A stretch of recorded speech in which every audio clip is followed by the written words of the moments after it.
Hello everyone, my name is Burning Wiki and welcome to my channel, and today we have a new developer briefing from the Hell Let Loose dev team.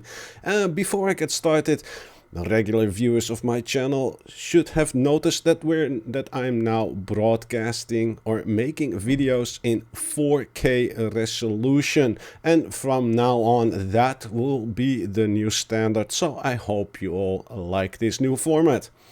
And yes, developer briefing 186 is here, the Great Britain faction.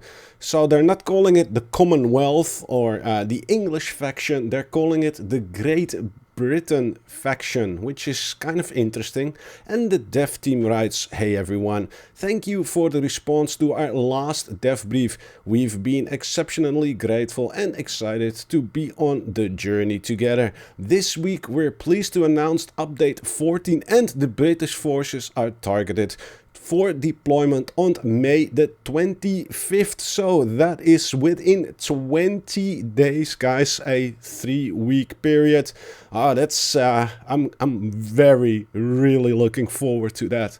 This will be another major update, bringing with it 2 brand new maps, the start of the British forces, along with new weapons and vehicles, new free and paid DLC items, our first iteration of video tutorials and non-verbal communication tools, as well as general bug fixing.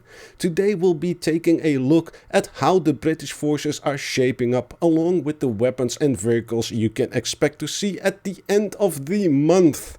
And we're gonna start with new maps. Last time we revealed a North African campaign, El Alamein, would be available for players to jump into and experience a whole new biome with open landscape and plenty of verticality. In this dev brief, we'll be taking a closer look at Driel, our second map based in Holland. And this is weird. It's called the Netherlands. It's not called Holland, and that's kind of weird because Holland is not a country, it's a province.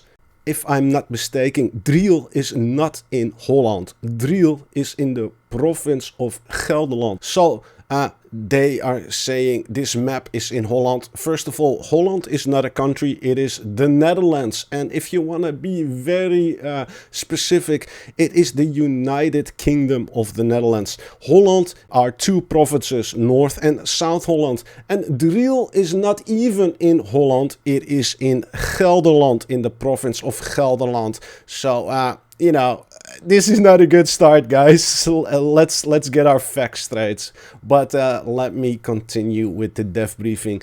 Driel, taking inspiration from the events of Operation Market Garden, Driel offers intense combat where players will need to apply a tactic approach to securing territory and traversing the small villages and farmlands. This is gonna be another, by the looks of it, right? And this is just me speculating at the moment. It looks like another bridge map, right? A huge bottleneck, like the Remagen map. Farmland with little houses here and there. You know, I don't want to sound like a broken record, but it's a bit cheap. I haven't seen it, but it's gonna be a bit cheap, isn't it? I would love. Arnhem is a huge city. Why aren't we getting the city of Arnhem to play in, right? It is bordering the bridge, but this looks like another Remagen map type. When you look at it, see, it's just gonna be farm landscape, right? It is easier to make. It is. You know, it is easy to develop for these people, for this development team, right? Tactic maps. Oh, yeah, there we go. It is exactly like Remagen. Look at it. It is exactly like Remagen. It's gonna be. I don't think many players will like this map off the bat. Remagen is not a very popular map. The only way to win these kind of maps are with an airhead, right? So. Yeah, I'm not sure about this. And again, it's just farmland and a few houses. Why aren't we getting a nice city map? Arnhem is a big city, a really big city, and I'm kind of disappointed, right? And here is the, I think it is the El Alamein map, and it's just going to be open desert, right? Again, it's the same thing. El Alamein is a very big city in North Morocco, I think it is, and it's just going to be desert. An open landscape with a few houses here and there. I can see here the valley is gonna have some few houses, a big airport here, and then, you know, these little villages spread out. It looks better than the Driel map though, because, you know, you can drive around in a tank here, and, you know, it looks better than the Driel map. I gotta admit that. Then we're going to go to the Great Britain weapons. As we grow nearer to the release of the British forces, let's take a closer look at some of the weapons players will get to deploy with later this month. The Lanchester Mk1 will make a well made and solid. The Lanchester Mk1 was a submachine gun manufactured to offer British soldiers a reliable ruggedness, recognizing the value of a submachine gun after the events of Dunkirk. And it looks like a stand gun, right? Like the normal British weapon as we know it from movies and, you know, World War II newsreels. And here we go, the stand gun. As a contrasting counterpart to the Lanchester submachine gun, the Sten entered the battlefield as a cheap alternative to the Lanchester and the Allied favorite Tommy gun, with the Sten ability to support more soldiers with submachine guns on the battlefield. And yeah, it's nothing unexpected thus far, right? The Bren Mk2, considered reliable in skilled hands, the Bren provided a slower firing rate that allowed for easier control and accounted for effective cooling between bursts.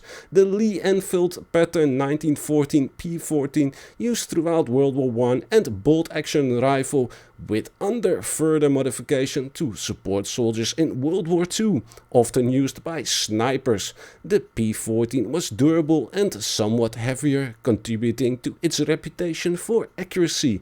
The Lewis gun, designed in the United States and mass-produced in the United Kingdom, the Lewis gun featured a top-mounted pan magazine as well as an aluminum barrel shroud to offer effective cooling.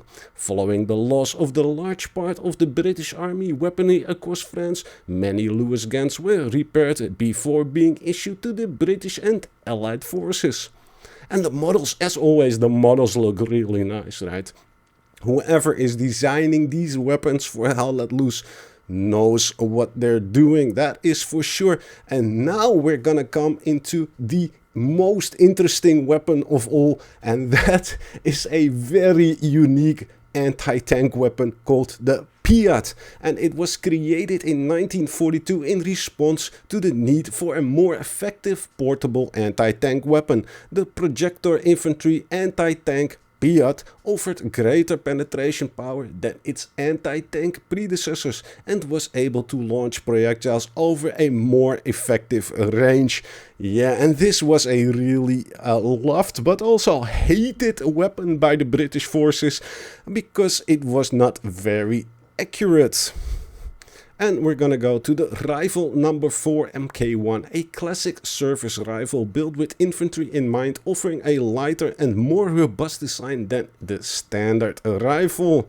The Webley Mk5 or 4, I'm not sure, my Roman numerals are not that good. Shortages of handguns during World War II meant that the number of older weapons were also reintroduced, including the Webley Mk4, which was issued to soldiers in the British military. The Fairbairn Skycast knife, resembling a dagger, this double-edged fighting knife was issued to units within the British Army during World War II and designed for surprise attacks and fighting. Why aren't we getting images of those? It's only 3 weeks away. Why couldn't they add an image? I would love to have seen them. And yeah, this is so disappointing. Great Britain armor and vehicles. The Sherman 76 Firefly. Yeah, it's just the tank that is already in the game, isn't it? The Sherman 76 Firefly. Notorious in its tank destroying capability, the Sherman Firefly was one of the most common vehicles used by the British forces, fitted with a powerful 17-pounder anti-tank gun. Well, if you can spot the difference between this one and the 76 that the Americans already are using in Hell Let Loose, I will tip my hat off to you. And the Cromwell, of course. Why couldn't we get the Churchill instead of the Firefly? You know, the Churchill is such an iconic tank. I mean, it should have been the Churchill, or even the bigger version. I forgot the name of the tank, but there was an up-armored and up-gunned version of the Churchill tank. I think it was called the Black Prince. Why didn't they make that one? But it is what it is. The Cromwell, with its Rolls-Royce Meteor engine, the Cromwell offered reliability and speed while being a powerful medium tank. And again, it looks very nice. The Tetrarch, primarily used as support fire, the British light tank, featured a quick-fire 2-pounder gun produced by the Vickers Armstrong Company. It is a bit like the Lux tank the Germans have, the Lux light tank of the Germans. That is what a Tetrarch basically is. And then we go to the Great Britain soldiers, and the models look really nice. I gotta admit, whoever does these models know what they are doing. His head looks a little, I gotta admit, his head looks a little bit big compared to the rest of his body, and he doesn't seem to have a neck. But let me continue. As an initial introduction to the British forces, players will find their soldiers geared in the British battle dress, worn mostly in tempered climates. Battle dress was introduced before the start of World War II and was worn as late as the 1960s. Yeah, when the English make something, they design it for years, right? And they stick to what they know, which makes them very efficient and good, of course. Designed with mechanized infantry needs in mind, the British battle dress comprised of a short wool jacket buttoned to the outside of the high-waisted wool serge trousers. And again, they all look very nice. Here is the classic Tommy helmet as well. And yeah, and that was about it. I can't wait to get my hands on the British forces.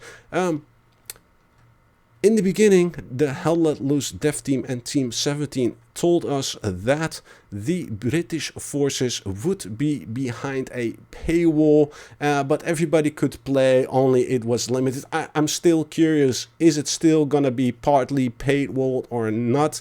If anyone has any news about it, let me know in the comment section. And I hope you found this video interesting. If you did, then leave me a like, subscribe to the channel to stay updated on anything and everything concerning Hell Let Loose. Follow me on Discord and join me on Twitter. My name is Burning Wiki, and I will see you all next time.